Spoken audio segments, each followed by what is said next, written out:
Hello and welcome to the Huddle. As always, Liam Santamaria here. Hopefully you enjoyed last week's episode with Will McDowell-White. I think we all feel like he's in for a big season. But I was impressed with how he handled himself in that conversation. There's an air about Will McDowell-White right now where he's mature and up for a leap in his career. This week, we're going to start and kick off our coaches series. Pre-season, we're going to speak to every single one of the 10 head coaches in advance of the year. It was well received last season. And today, we're going to kick it off with Adam Forde, head coach of the Cairns Taipans, who has been wheeling and dealing over the course of the offseason and has a young, exciting squad ready to go. So sit back, relax. Up next, Adam Forde.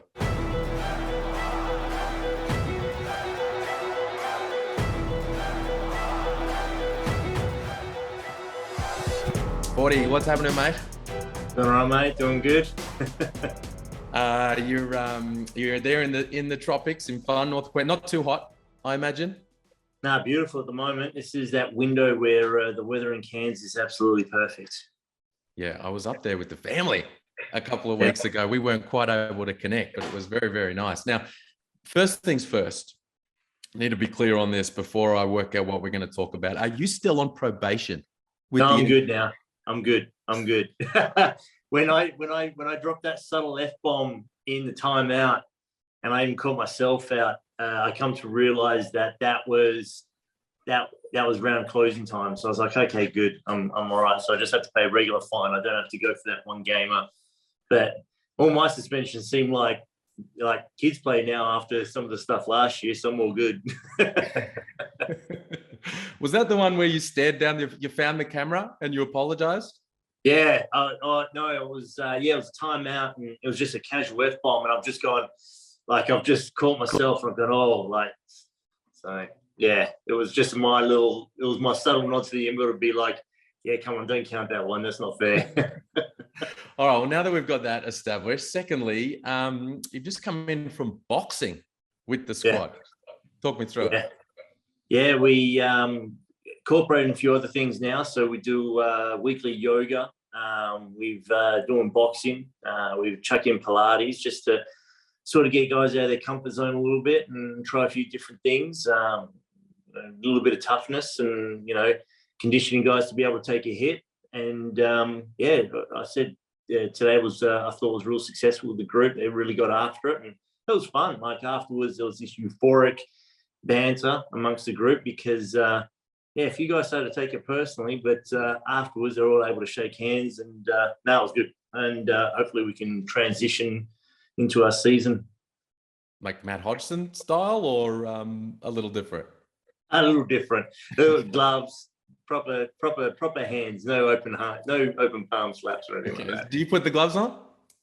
No, the thing was originally we were planning to, but the best numbers was what he accommodated for was what we had. Okay.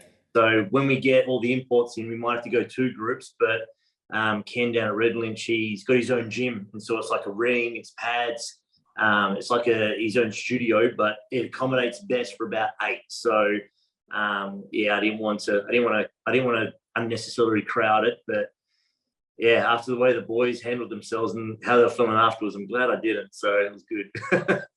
Who would you say is the most competitive boxer on the squad? Lat was actually really impressive. Lat, I don't know if it was off his buzzer beater last night for NBL1, but Lat was getting amongst it. He didn't shy away from the contest and he almost got offended if guys didn't step up to his level of intensity. So Lat was actually rather impressive in the ring. Okay. Don't know if he's got a career for it. We'll let him be a basketball player first, but who knows? All right, I spoke about some of the stuff you guys have got done over the course of the off season. Let's start with what's been most recent, hot off. Well, I'm not off the press, but recently announced the point guard Shannon Scott. What do you have in him? Why did you sign him? Yeah, look, we had a lot of options that we're sort of going down the line with. Especially after Summer League, there was a lot of guys who impressed. Kobe Ross was one, for example. He was on the Portland team, did a year in the Czech League. but one of the things I think with our lineup that we had, I kept coming back to the, because I was very fortunate to spend 8 years with Damo in Perth. And one of the things that Damo did was able to impact the game the way he did without scoring being at the forefront.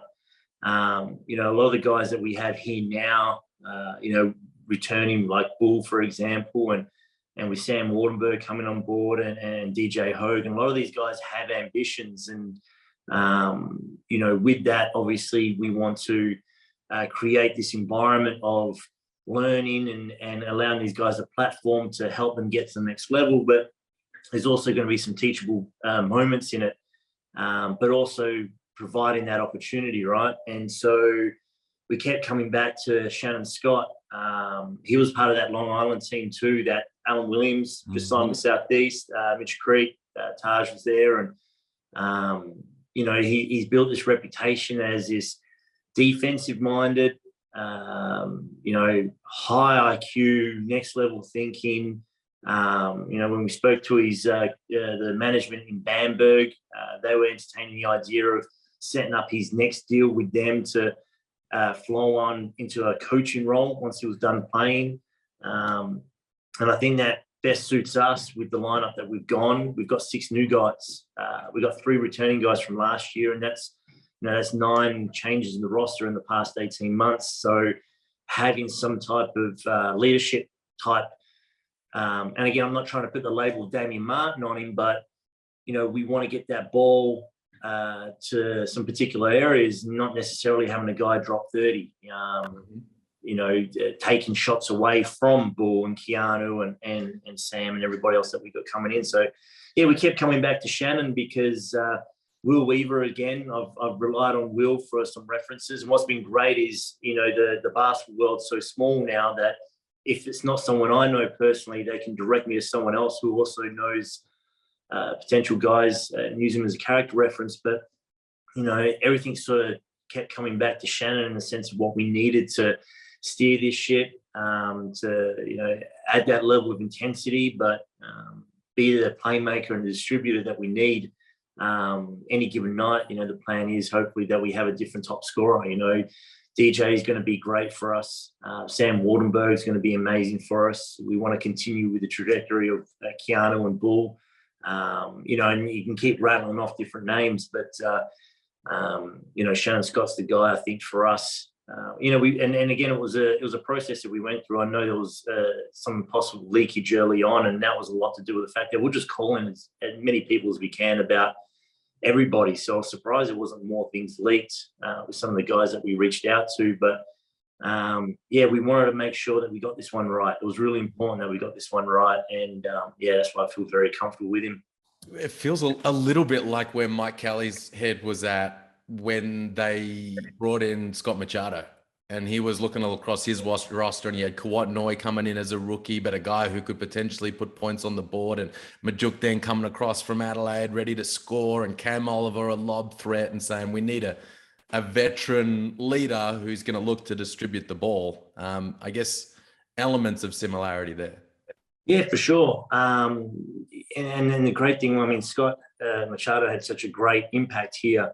It was one of those situations where it was tough to move on from. But I think recency bias, unfortunately, was a huge factor in that we just couldn't keep guys on the floor. And the best ability is availability. So, this was a large reason why we sort of had to make a bit of a change in a few of our, in our roster. And a large one, obviously, being the point guard. We spoke before. I mentioned the young, exciting roster, right? You got Bull Qual coming off Rookie of the Year. You got Keanu Pinder coming off Most Improved, bringing in guys like Jonah Antonio and Sam Wardenberg. I referred to you guys on NBL Overtime a little while ago as the factory. Yep. You messaged me a little while ago saying, in taking a page out of Scott Roth's book about being humble and hungry. Yeah. Is that the kind of mentality you're bringing into preseason? Yeah, look, well, obviously a big motivator for us to really hit the ground running was our embarrassing performance last season. There was a lot of factors that were out of our control, obviously, and we're not using injuries and COVID as an excuse because that impacted a lot of other people. But the things that were in control, we didn't manage very well. And so, as soon as the game was over against Brisbane at home, we're in the office the next day, and that's when we sort of started getting our list rolling. Now, the reality is we actually probably started that a little bit earlier.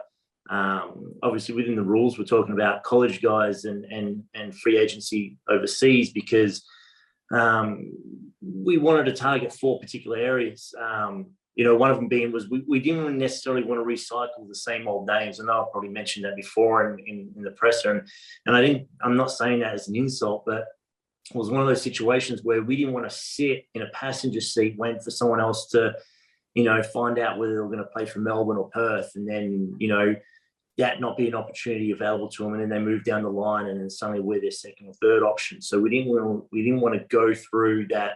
We didn't want to stand in queue for the same old names that sort of get mentioned every year. We definitely wanted to target like-minded individuals, and that was the second point, sort of referencing Scott Roth, is, we wanted to get guys who are hungry and humble.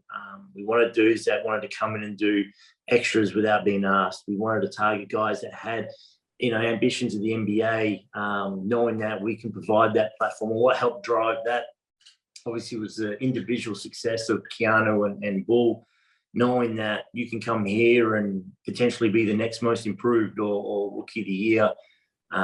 If you wanted to take a little bit of a pay cut, instead from Melbourne to come here, and we can provide you more minutes, or we can provide you an opportunity for growth and development.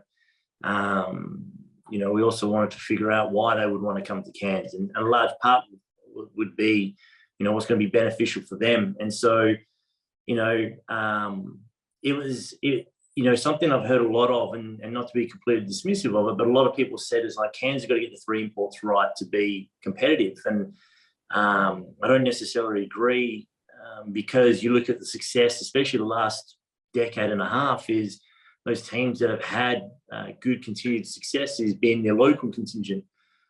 So we wanted to try and knock this out of the park. And all right, what's our identity? Let's go young. Let's go guys who are robust. Let's go with guys like Bull and Keanu, who can play through injury.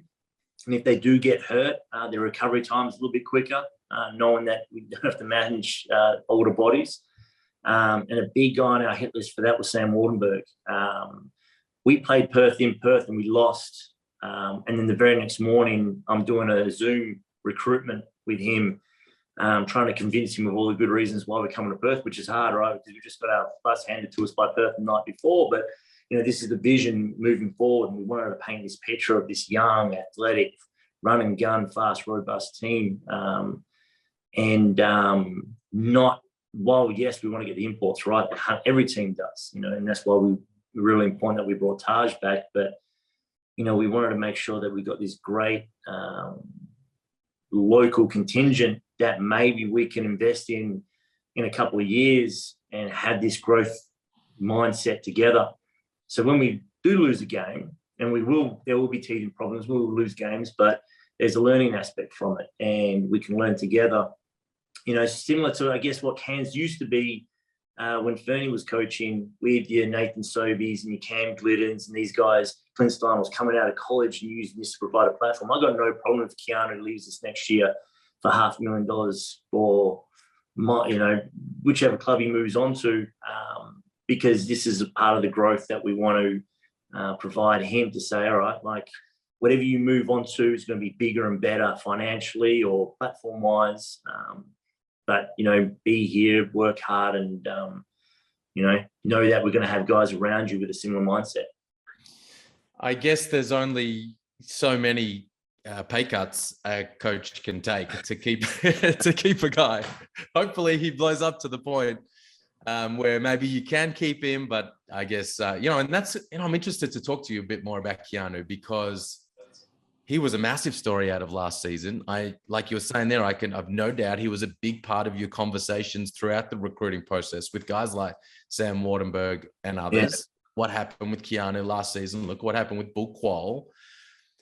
And I'm interested to tap into like what you feel worked and works for him under you in Cairns, because it was one of the great things to watch last season was his growth. And it's not just he got bigger and stronger. He developed his skills. You could see the growth in working out how he could be most effective in the game. He jumped just as high in Adelaide. He was just as strong. But now when he catches it on the perimeter and he's wide open, he turns, dribble, one hard dribble, handoff, rolls to the rim. He's catching it and throwing it down on the hoop. You seem to have him in a place where he understands how he can be effective in the game. Yeah, and I mean, a lot of this is also credit to Keanu. You know, he very coachable and he took it all on board. The first thing we did, we moved him to the 5. I know people still reference him in depth charts as the 4-man, but we never played him as the 4. The only time maybe we played him as a 4 was from necessity when we were so depleted injury-wise that we had him and Nate on the court at the same time. But the first thing for us was Keanu was our 5, and he'll be our 5 this year. And you know, we sat with him quite a bit and we talked about, you know, where he's most effective. And, you know, he's in the top 97th percentile for guys in transition, setting that early on ball, being in the lob threat, being the roll threat. And so providing him more opportunities as much as possible to get him in those situations. And we've recruited a lot with the shooters that we have around him now to help free him up a little bit more. So, you know, last year he was effective knowing that guys could tag the roll or help off someone else to, you know, try and put a little bit more pressure on him around the rim. But, you know, the plan of attack, hopefully now moving forward with more shooters around him, is that there's going to be less help defense. So really he's just got to beat his own man, which he's super effective in doing. But, you know, we try to paint that picture for Keanu to say, look, this is where you're most effective. This is where you can't, where other people can't compete with you. You're on your own category here. What was really cool was, you know, as the season sort of progressed on, and even as we were really not performing to our full potential, his offensive rating and his defensive rating, so his overall, his efficiency differential was 18th in the league. His offensive rating and defensive rating was comparable to Jarrell Martin, Vic Law, Rob Franks. And I'm not saying he is those guys, but I'm saying for a team that had the second worst record in the league, that when he's on the court per 100 possessions, he's 13 points better. You keep relaying this information back to him, saying, "Hey, this is where it's working. I know you want to shoot more threes. I know you're desperate to do a step back just to test the waters for it. But you know, where you're going to get your paycheck, where you're going to get your debut Boomers representation, where you're going to move on to the next big step is just staying in this lane where you're so effective that teams are going to have to adjust and make changes to be able to compete with you." So, you know, he being so receptive to that. And again, like, you know, I give a lot of credit to Keanu. I've got to give a lot of credit to his mum as well. When we first played Perth in round 1, his mum was at the airport and gave me the green light to really get after it. So, you know, appreciate Keanu's mum and let me do that and allow me to coach her son. But yeah, he, you know, he sees it now. He sees the impact that he makes. And, you know, him and Bull, the reality was I was planning for the worst case scenario that we lose both of them. I was hoping that we got one out of the two.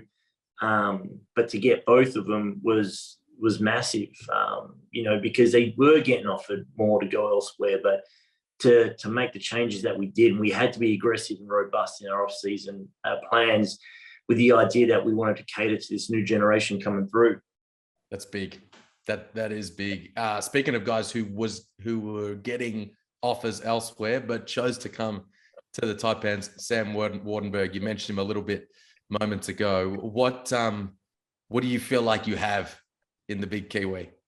Yeah, he's this ball handling, 3-point shooting, 6'10", intangible, multiple defensive coverages. We can switch out with him. But the cool thing about it was obviously he sustained a pretty bad injury in his fourth year. So he was able to do his 5th year at Miami. And the feedback from the Miami coaching staff was, with him being out for the entire year, he ended up becoming part of the coaching staff. He was delivering scouts and reviews. And the coolest line I ever heard was, if you're in a room with Sam, be prepared to be, or be prepared for him to be the smartest guy in the room. And that's the cool thing about he's his parents are teachers, and he's got a double degree, and you can see he's a lateral thinker, and you can see that he sees the game a little bit differently from a player's perspective, but also with that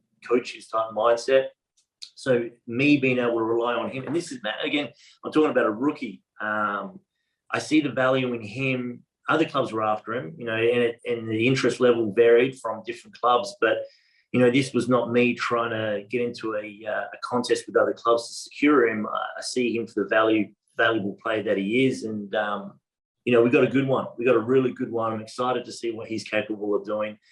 He's going to make immediate impact. And I think his ceiling is only restricted to what he wants to do. He's a guy that does extras. He's a guy that is good amongst the group. He's got leadership type qualities. Like, I don't know, like I'm waiting for him to do something negative, and then it might surprise me. But no, like he was our big one that we wanted to get, and recruited the absolute heck out of him. Like, it was multiple Zooms with him and his agent, and getting reports over from our high performance team, because he wanted to know what our sports science side of things was like. And that's what we got, excuse me, with CQ University and Josh Guy. And we've got great resources there. And so getting that information relayed over to him. But this also showed him, that he wasn't just worried about, what's the city life like, but he wanted to know what the intricacies, all the everything that was available to him at Cairns. So, no, super excited to have him here. No, it's going to be good. And you're talking there about like the other options that he had elsewhere. He felt like during free agency, usually it's like the veteran guys, and it was like Nathan Sobey or Dejan Vasiljevic, people waiting to see whether those guys would re-sign. But he felt like a big domino in free agency because there was a lot of interest across the league, but a lot of teams also felt like he was gettable, because he wasn't already a pro and he was in the mix. So the fact it felt like it certainly was big for you in terms of getting him and now working out the rest of the roster, but it was big for everyone else when that got done, because it was like, all right, we've got to move on from the Sam Wardenberg idea. Now, part of bringing in those young guys and shifting the roster around means that some guys that were on the squad no longer will be. So guys like Jared Kenny, Jordan Nartai, they're moving on from the Taipans. But I guess the one people find most interesting is Big Nate Jawai, who's been such a hometown hero up there in far North Queensland for a period of time. I imagine that's been a difficult process, coming to terms with the fact that Nate won't be on the team next season. Yeah, for sure. And this was, then one thing we maintained was a lot of regular conversations throughout the season, right up until exit interviews with Nate. Nate was still unsure whether he wanted to keep playing or not. And so, we've probably been criticised a little bit for our lack of communication with pertinent information out. And but a lot of that was obviously also to do with what Nate wanted. And so, he was unsure whether he wanted to keep playing or not. So for us to send out anything in regards to what our decision-making would only hamper him in terms of negotiations with other teams, because the reality is it's a business, and Nate knows that as well as anybody else. And so, if there's another team that thinks they can lure him away from Cairns, it just puts him in the driver's seat with a little bit on the negotiation side of things. And so we didn't say much, obviously, until the Ben Air announcement. And then everybody sort of looks around the room and realizes we've got no more local spots left. So, there's always going to be something available for Nate post-basketball. And this is what's been really cool with working with Mark Beecroft and Troy Stone is there's genuine care with the players and what they do moving on afterwards. So yeah, there's a program available where life after basketball for Nate is available here in Cairns, and there'll be conversations with him and management. But it'll be interesting in a sense of there's not too many players like him around with his skill set. But for us, I think moving forward, and I mentioned this before, was the best ability is availability. And for us, I don't like referring to us as being a small budget team. I like to refer to us as a small market team. But the reality is if we have one player go down injured, we can't get a former NBA champion to fill in the roster, or we can't get Yuta Baba to come in and fill in the roster. We had 11 players, now we've got 10. And, if we got 10 players, now we've got 9, and we're calling up an NBL1 guy. So it was important for us to try and go more of a youthful aspect, hoping that, again, we can replicate something similar to Tassie in a sense that they virtually went, aside from Will Magnay, they went relatively injury-free throughout the season, and obviously, benefited from it. So, yeah, it was a tough one. And it's, again, copped a bit of flack for it because he is such a large identity here in Cairns. But the amazing thing, again, about the support base here in Cairns is they see the vision. We have a clear identity, what we're trying to build. And, everyone's really excited about what we got building moving forward. If someone picks him up, either now or mid-season as an injury replacement, and you come up against Big Nate, will you double on the catch? Yeah, for sure. 100%. And then we'll bring him out in the pick and roll. He's a problem, and you may have to deal with him on the other side of the coin at some point. Hey, this was my favorite thing that popped up onto my phone over the course of the off season. I texted you at one point about just following something up or asking you a question. And this is what you responded, and I wrote it down. Randomly driving across the country at the moment. Yeah. Just driving, one-man holiday. Yeah. We, like I said, we went hard, we went early, and then I needed to decompress from it all. So once we basically secured all our local contingent, and we knew Taj was coming back, because again, there was no real. This is moments before I think the grand final series had started, and we had a clear picture of what we wanted to do moving forward. Just needed to decompress from the season and our very, very active, robust off season. So flew back to Perth because the misso wanted to check in with family and everything. And we had a car sort of sitting in the garage there, and I was like, "Oh, I'll drive it back." So just jumped in the car, fueled it up, and just hit the road, and spent 9 days just driving across country with no real game plan other than I wanted to get from Perth to Cairns, and made it in the end. But it was just a man in his thoughts, and I think it was a good little decompressed moment, a bit of meditation while just hitting the Nullarbor straight. Wow! So you just bought a swag? Yeah, just bought a swag. I'll work it out and make it work. What route did you take? We went the south route, so crossed Nullarbor Plain, drove through past the Great Bight, and then once we hit, I think it was Port Augusta, went up through the rural west part of New South Wales, and that's when all the floods were hitting in Queensland. And so I sort of zigzagged my way up, hit every random little small town bakery I could, and finally made it in the end. But I went south and then straight up through New South Wales and Queensland. How good is that? Now, when you're saying there, we did this and we did that, you're referring to like you and your thoughts. Oh yeah, sorry, apologies. Yeah, we. When I mean we, I mean myself and I.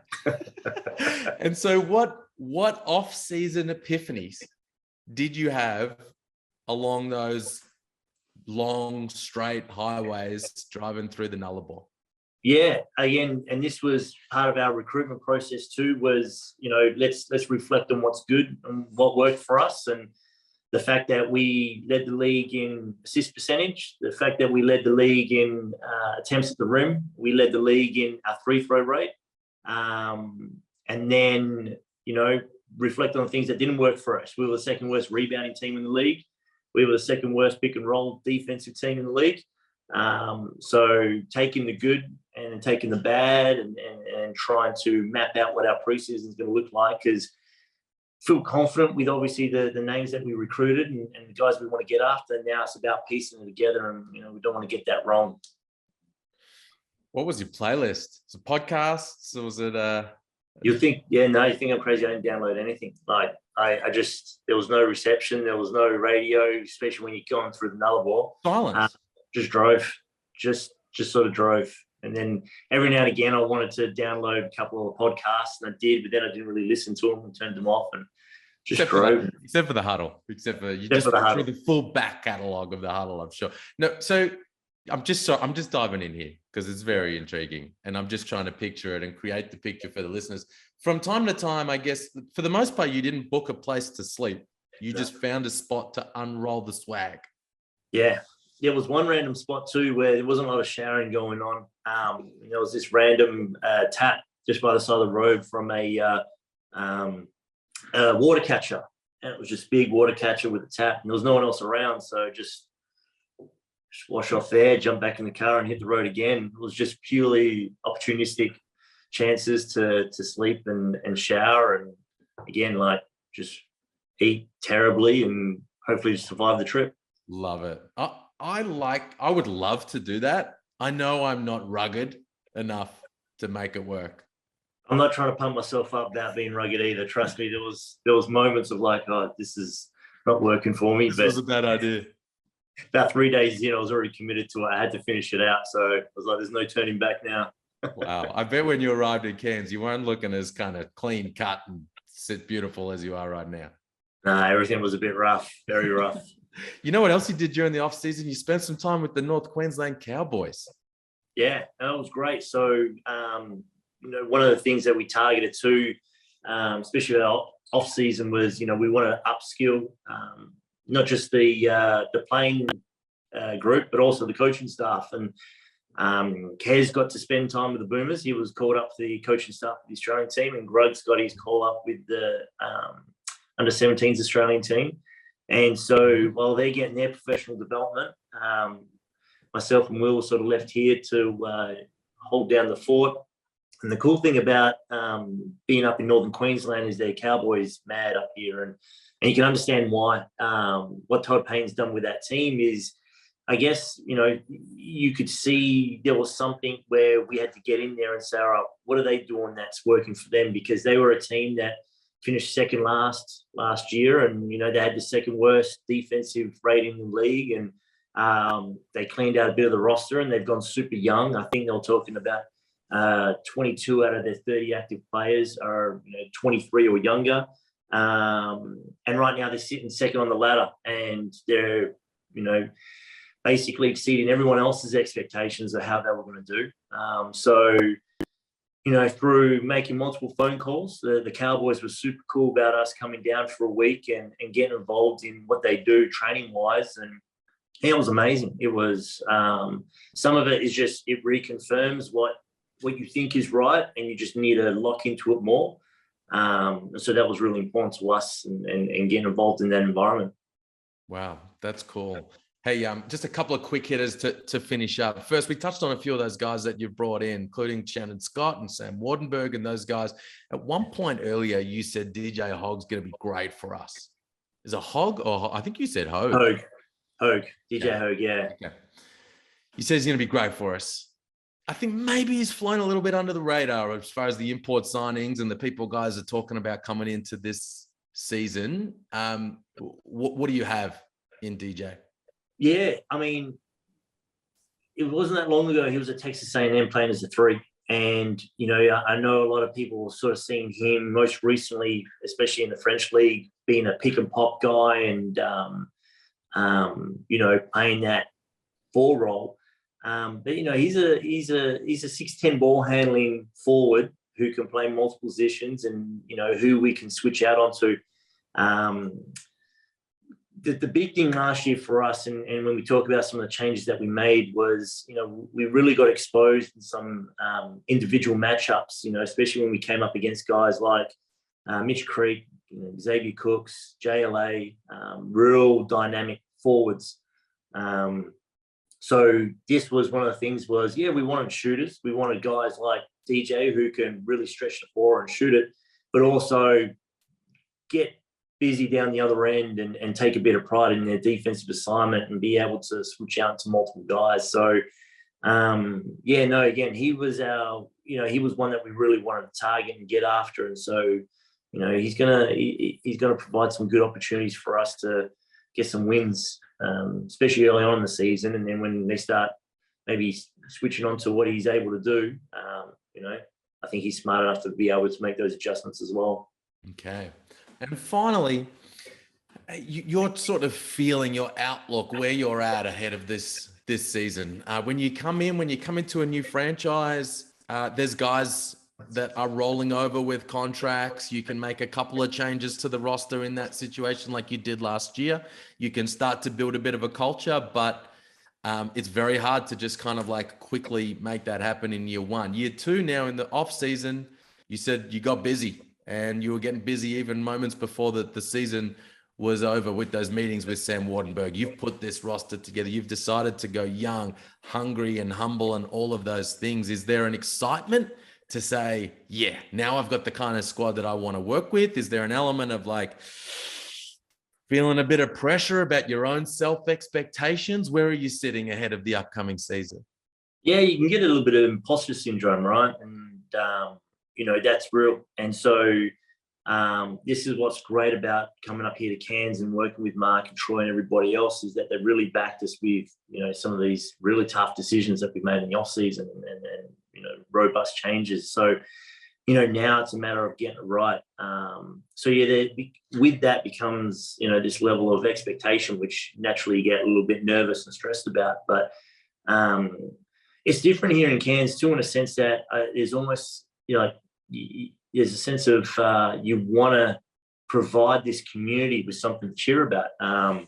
Last year wasn't great, and there've been some lean years here where the fan base and the support you get around from Cairns, whether you're up, down, in front, behind, they 100% back this team. They love this team. They love the players here. And so the nerves of wanting to get that right for them as well, more than anything, is pretty important. But, I'm not nervous about myself, in a sense of one of the best things Trev ever said was, hey, if I'm going to get sacked, I'm going to do it on my terms. And, this is a team that I've put together. This is a team that I feel very confident in. And if we don't win a game, we finish bottom of the ladder, I understand. Like, I can walk away from this going, I got it wrong. Like, I 100% got it wrong, and I get it. But if we're able to get a good head start with pre-season and make sure we can maintain the bodies and keep them healthy and steer this ship in the direction it needs to go, I think we're going to surprise a lot of people along the way.